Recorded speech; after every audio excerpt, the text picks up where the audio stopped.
Yeah. We got London on the track. This is all God's doing, man, you can't plan it. But if the devil's in the details, then I'm satanic.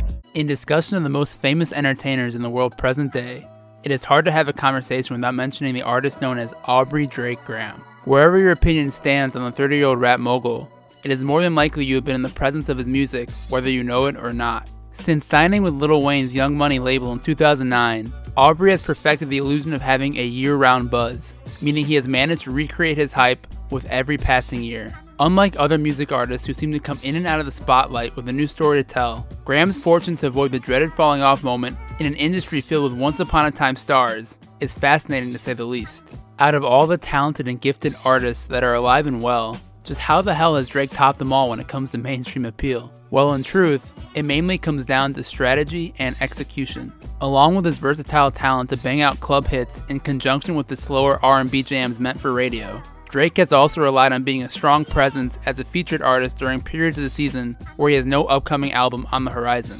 In fact, some of the biggest songs of his career are songs where he's only credited with a guest appearance. So when we combine these elements, it is easier to see why he can remain so consistent on the Billboard charts. Yet it still doesn't explain everything. Even if we consider Drake as this chosen one who carries some sort of mystical vocals, as DJ Khaled would lead you to believe, his success in the entertainment world is not only due to his musical abilities. In brief, Drake and his team at OVO have made it a point throughout this near-decade run to hop on the newest wave or sound that attaches Drake and his music to a certain city or culture. We can point as recently to the new dancehall-inspired production of his latest commercial hits, or all the way back to his first breakthroughs recording So Far Gone in Houston. Going even beyond music in this context, the entire framework of Drake's career has been related heavily to inserting his presence into whatever is getting buzz in pop culture. Although there are several avenues in which he has done this outside of the music realm, there is no better example of this than his relationship with sports. In what can almost be viewed as comical, Drake has made his rounds with some of the world's biggest athletes in situations where you wonder why he's exactly there, or what happens to be his association. While he is clearly the classic bandwagon in these particular moments, there is one partnership in this arena that can be considered genuine and legitimate. In September 2013, Drake agreed to become the global ambassador of his hometown Toronto Raptors, assuming the role of developing a new brand and unique energy to a team with little before his arrival. In this video, I will explain why the mutual embrace of Canada's sole NBA team and its biggest pop star has not only affirmed the Raptors' place within the league, but also how it has facilitated the growth of basketball throughout an entire country. While the younger cohort of NBA fans may not remember a time where the league existed without a team from Canada, it could come as a surprise as somehow how recent this period actually was. In the years 1993 and 1994, both the cities of Vancouver and Toronto were granted approval for a team from the NBA's Board of Governors, making them the 28th and 29th franchises. In light of the agreements, both provinces had to forego the rights for residents to gamble on NBA games. Although there was a bit of backlash to this arrangement, this did not sway the overall excitement from Canadians pumped to see the NBA's entrance into the country. Upon arrival of the Grizzlies and Raptors' first season in 1995, both teams participated in the expansion draft and managed to develop full rosters by opening day. As you can imagine though, both teams were absolute crap for the first few years, as they did not carry many high talent players. That is, of course, until the Raptors struck gold in selecting Tracy McGrady in the 1997 NBA draft, and then trading for North Carolina's Vince Carter in the 1998 draft. All of a sudden, the Raps carried a great deal of optimism heading into the new millennium. Unable to hit on the same luck, the Vancouver Grizzlies experiment fizzled in 2001 after a combination of terrible play and declining attendance at the home arena. After the Grizzlies moved from Vancouver to Memphis, the Raptors became the only team in the NBA to exist in Canada.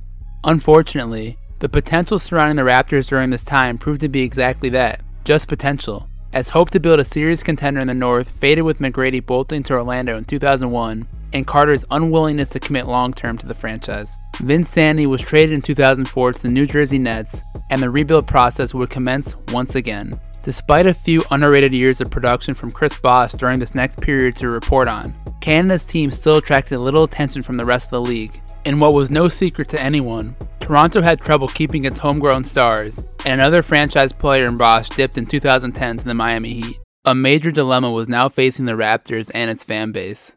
Just how in the world can they convince its players that Toronto was a destination spot for stars to seriously consider? Because in reality, It became the million-dollar question that plagued the Raps through an embarrassing stretch between 2010 and 2013. When Andrea Bargnani, the former #1 pick and a clear bust, has no problem admitting the team is a train wreck to the media, you know it is time for a culture change. And that is exactly what they're going to get thanks to some refreshing good news. Masai Ujiri, Denver Nuggets GM and the pioneer of the Carmelo Anthony trade that sent what felt like the entire young core of the Knicks over to Denver, was heading back to Toronto to fix the mess that had developed in his absence. Stressing patience over everything in his introductory meeting, Ujiri did not stutter in reaffirming his commitment to bring the Toronto Raptors an NBA championship. Little did the public know, he had a few tricks up his sleeve to make this dream a reality. At this point in 2013, Drake was coming into his own as one of hip-hop's biggest performers. Having just released his third studio album, Nothing Was the Same, during this point, Drake sold 658,000 copies within the first week, the most of any hip-hop album since Lil Wayne's Carter 4 was released in 2011. Before our very eyes, he was slowly overtaking Wayne as the #1 act on the Young Money label in terms of hype and relevancy. Along with this pointed fact, his own brand with October's Very Own was taking off thanks to his music success and consistent promotion conducting OVO Fest every summer. As more and more celebrities co-signed on the OVO movement, the coolness factor the Raptors were looking for in rebranding their own team's image was there for the taking. Thus, in Ujiri's very first offseason as GM, the Toronto Raptor and the Toronto NBA team managed to agree to terms that made Drake the official global ambassador of the squad, in a role very undefined from a traditional 9-to-5 perspective. The only task Graham needed to accomplish was to maintain his own hype while simultaneously bringing the OVO brand to a team desperate for some culture. Now, to be fair to the predecessors of similar arrangements between rap superstars and NBA teams, the move was definitely not the first of its kind. Jay-Z's partnership and partial ownership of the Brooklyn Nets was no doubt critical to the execution of moving the team from New Jersey to Brooklyn. Yet unlike Jay-Z, Drake's association did not have any tangible business incentives. He was not getting paid, nor did he receive any sort of ownership stake with the team. Instead, what Drake received in compensation was a credible avenue to extend his label and brand to an area beyond the focus of his music. On the flip side, with the Raptors able to feed off his growing popularity in the coming years, here was the birth of a near-perfect mutually beneficial relationship. With the off-the-court activities now able to work itself, Ujiri could focus squarely on fixing the on-the-court product. While the Raptors did not have a single draft pick in the 2013 NBA draft, the old addition by subtraction method worked well to improve the club, and the team improved by 14 wins from the season before. Although Toronto ended up losing in the first round against the Brooklyn Nets in a thrilling 7-game series, the close battle represented the start of a new era with Ujiri at the helm. And what was most important for the long-term direction of the team, it wasn't just Toronto fans who felt proud watching the Raptors play that year. It was all of Canada. Throughout the 2014 NBA playoffs, the hashtag campaign We the North took off in support of watching basketball flourish in a country typically dominated by hockey. In some odd way, We the North became the unofficial slogan for the Raptors, where their excellence could be worn as a symbol of pride for all Canadians. And it wasn't some hard message to understand either. It was a simple phrase that simply meant, hey, we might be from Canada, but we are still going to battle and fight with the best of them, regardless of who it may be. With the direction set, the Raptors went on to win 49, 56, and 51 games in the next 3 consecutive years. For the first time in its franchise history, the Raptors advanced to the Eastern Conference Finals in 2016. Even with LeBron standing in the way from an NBA Finals appearance, there is no more second-guessing the Raptors and its fans. They have arrived, and they are relevant.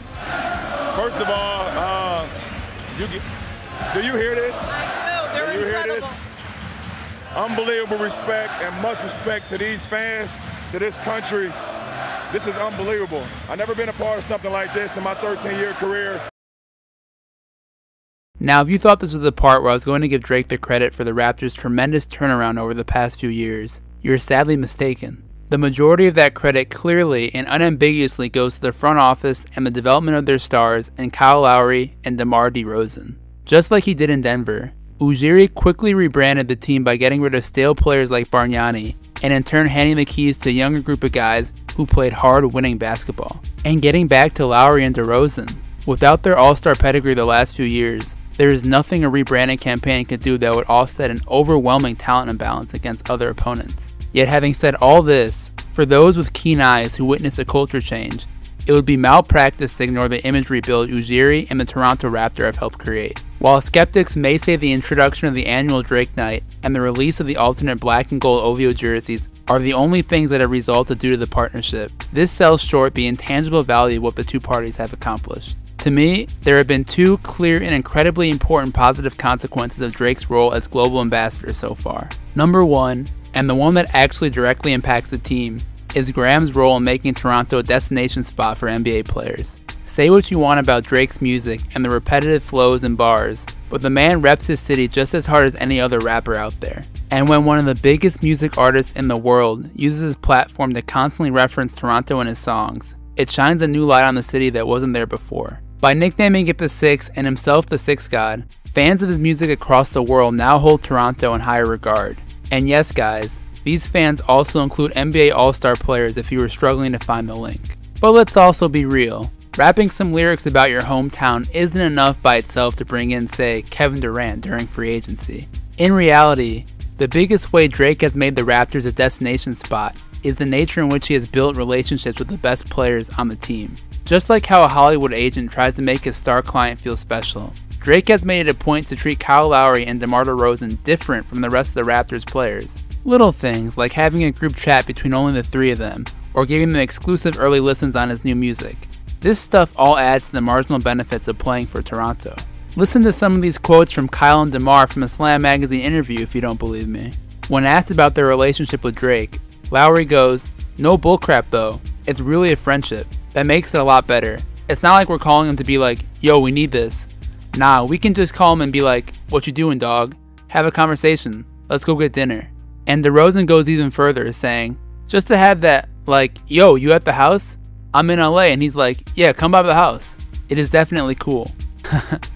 Now look, are those added perks the main reason why DeRozan and Lowry have decided to stick with the team long term? Of course not. With or without Drake, they have built a winning product on the court and remain the centerpiece of the franchise for years to come. At the same time, when you consider before them how every other star has left the Raptors when they had the chance, any small advantage you have to retain your players is critical. That's indisputable. Moving to the second positive result of the joint effort between the Raptors and Drake, look no further than the growth of basketball within the country of Canada.